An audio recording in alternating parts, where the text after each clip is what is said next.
नमस्कार, म चाहिँ दैलेखी राजा नगेन्द्र विक्रम शाह यानि कि नगेन्द्र साई। म चाहिँ तपाईँहरूलाई आज एउटा दामी खालको भिडियो देखाउनेवाला छु। तपाईँहरू हेरेर यहाँ चाहिँ अब अलि प्रतिक्रिया दिन सक्नुहुनेछ। हामी चाहिँ यहाँ गमगढी, यो मुगु गमगढीको तल खोलामा के अरे तल यो मुगु कर्णाली नदी हो, ऊ मुनिको हो, त्यो मुगु कर्णाली नदीको उकालोमा माथि हामी गमगढी जाने उकालोमा छौँ। यहाँ तपाईँले यो भिडियो हेरेर कस्तो लाग्यो भन्नु होला। यो पारी पर हिउँ पनि देख्न सक्नुहुन्छ हजुरले। त्यसपछि डाँडा काँडा यस्तै हो, उता पारी सङ्खेली हिमाल हो होइन। त्यसलाई चाहिँ तपाईँले हाम्रो 1 रुपियाँको नोटमा देख्न सक्नुहुनेछ।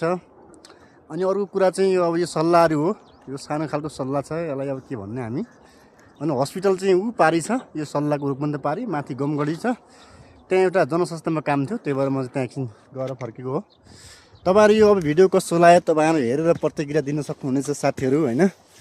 अनि यो चाहिँ म माथि गमगढी बजार पनि देखाउनेवाला छु। म अलिक थोरै तपाईँलाई अब 2 भन्दा पनि लगभग 30 सेकेन्डलाई हेर्नु देख्न सक्नुहुन्छ। तपाईँले 30 सेकेन्डमा कुर्न सक्ने यो गमगढी बजार हो। त्यहाँभन्दा माथि तपाईँले राराताललाई देख्न सक्नुहुनेछ। यो चाहिँ म तपाईँलाई जुम गरेर देखाइदिनुवाला छु। हेर्नु है, गमगढी बजार यो। त्योभन्दा माथि उकालो उकालो गयो भने माथि रारा देख्न सक्नुहुन्छ। ल है, तपाईँले धेरै यो कमेन्ट सब्सक्राइब के गर्नुपर्छ युट्युबमा, तपाईँले गरेर मलाई भाइरल बनाउने काम तपाईँहरूको जिम्मामा ठोकिदिएँ है मैले। ल बाई।